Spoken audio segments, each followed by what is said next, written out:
네, 지금 이 시각 여러분이 주목할 만한 이슈 살펴보겠습니다. 오늘 코스피가 외국인과 기관 투자자들의 동반 매도 속에 3.8% 하락 마감했습니다. 한미 팩트시트 발표에 불확실성은 줄었지만 지수는 장중 줄곧 하락세를 이어갔는데요.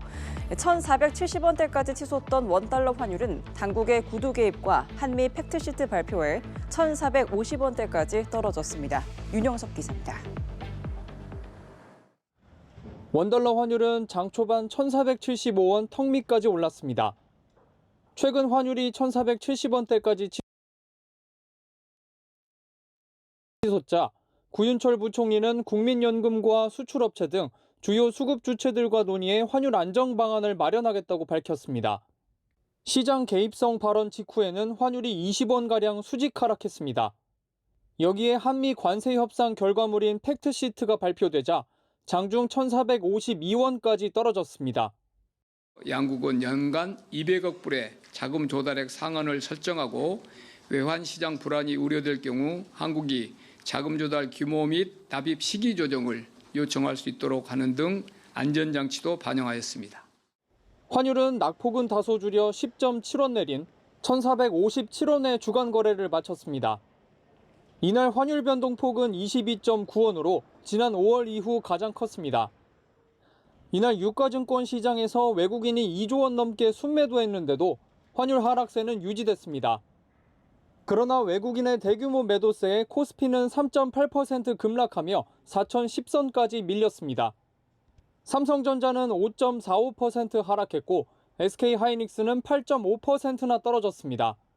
반도체와 2차 전지주 등 낙폭이 컸는데 엔비디아나 테슬라 등 기술주 중심으로 뉴욕 증시가 급락한 영향입니다. 뉴욕 증시에서 미 연방정부의 업무 정지, 셧다운 해제를 상승재료 소멸로 인식했고 연준 위원들의 금리 동결 발언이 이어지며 금리 인하 기대가 축소됐기 때문입니다. 셧다운이 종료되며 그간 공백이었던 경제 지표들이 나올 것으로 관측되며 이에 따라 뉴욕 증시와 코스피에도 적잖은 영향을 줄 것으로 보입니다. 연합뉴스TV 윤영섭입니다. 며칠 전 청주에서 80대 운전자가 마라톤 선수를 치어 뇌사에 빠뜨린 사고가 발생했습니다. 제주에서는 70대 운전자가 길을 건너던 보행자 등을 치어 숨지게 했는데요. 고령자 운전면허 반납률은 여전히 저조한 것으로 나타났습니다. 면허증 반납 혜택이 상품권 지급에 불과하고 지역에서는 개인 차량이 유일한 교통수단인 경우가 많아서 반납을 꺼리는 건데요. 보도에 천재상 기자입니다. 충북 옥천의 마라톤 대회 구간에 구급차 한 대가 빠른 속도로 들어옵니다. 화물차가 갑자기 차선을 변경하며 20대 마라톤 선수를 그대로 들이받은 사고가 난 겁니다. 피해자는 뇌사 판정을 받았고 80대 운전자는 사람을 보지 못했다고 진술한 것으로 알려졌습니다. 제주에서는 트럭 한 대가 오토바이를 들이받은 뒤 그대로 길을 건너던 여성까지 덮쳤습니다. 이 사고로 중년 여성이 숨졌고 오토바이 운전자도 크게 다쳤는데 사고를 낸 70대 운전자는 기억이 전혀 나지 않는다고 말한 것으로 전해졌습니다. 전국 각지에서 고령 운전자에 의한 교통사고가 끊이지 않고 있습니다. 고령 운전자가 낸 교통사고 비중은 지난 2020년 14%대에서 2022년 17%대, 지난해 21%대로 오르고 있습니다. 정부는 고령 운전자에 대해 자진 면허 반납 제도를 시행하고 있지만 반납률은 지난해 2.2%에 머물렀습니다. 면허증 반납 혜택이 상품권 지급 등에 불과하고 지역에선 개인 차량이 유일한 교통수단인 경우가 많아 반납을 꺼리는 겁니다.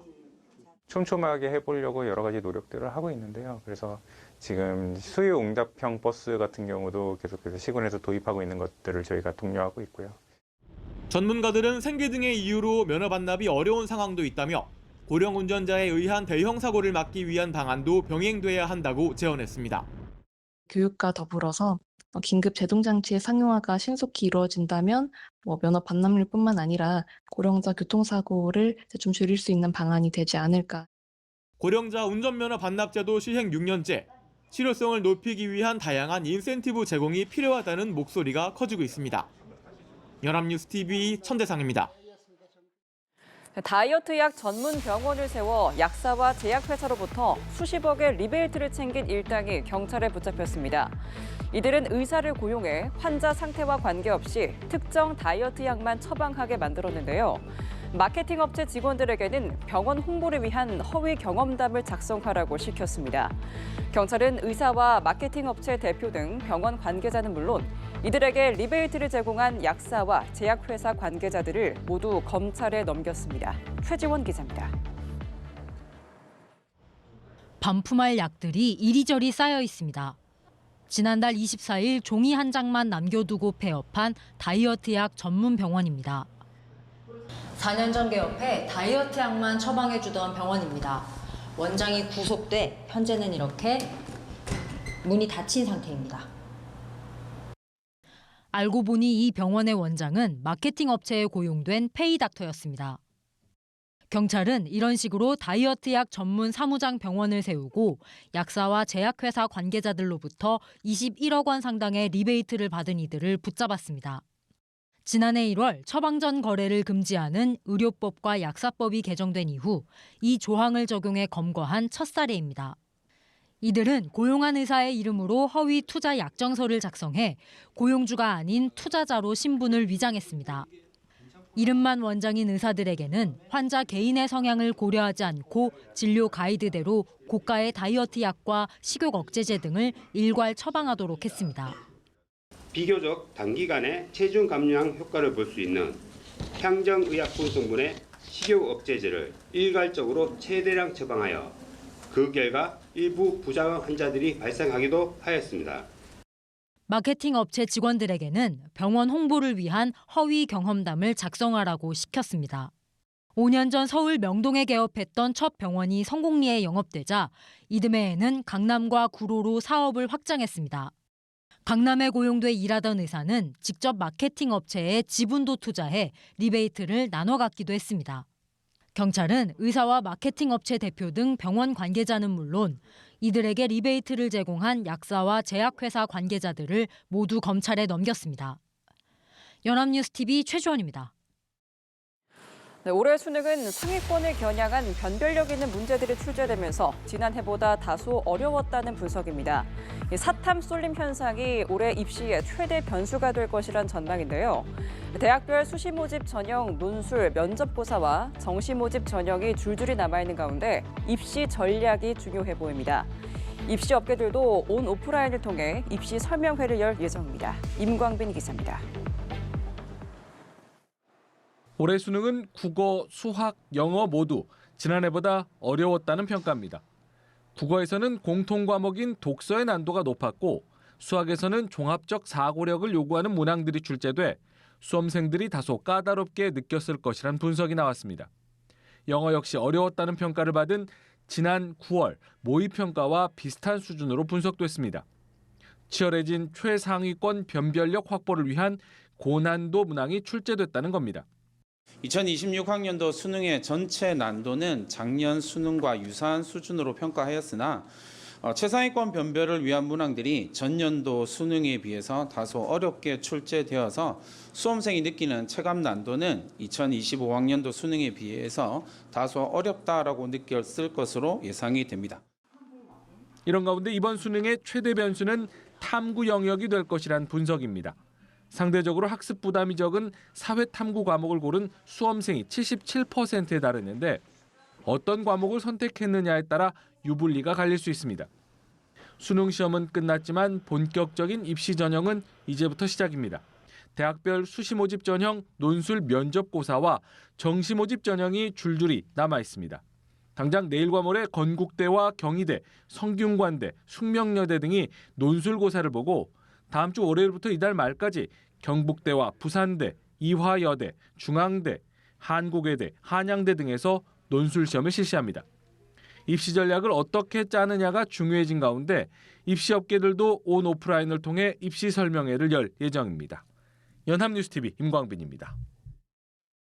네, 주말인 내일은 온화하겠지만 일요일 오후부터 찬바람이 불면서 날씨가 급격히 추워질 것이란 전망입니다. 다음 주 초에는 서울 기온이 영하로 떨어지면서 올가을 들어 가장 춥겠습니다. 특히 화요일 서울 아침 기온이 영하 3도 안팎까지 뚝 떨어질 전망입니다. 김재훈 기자입니다.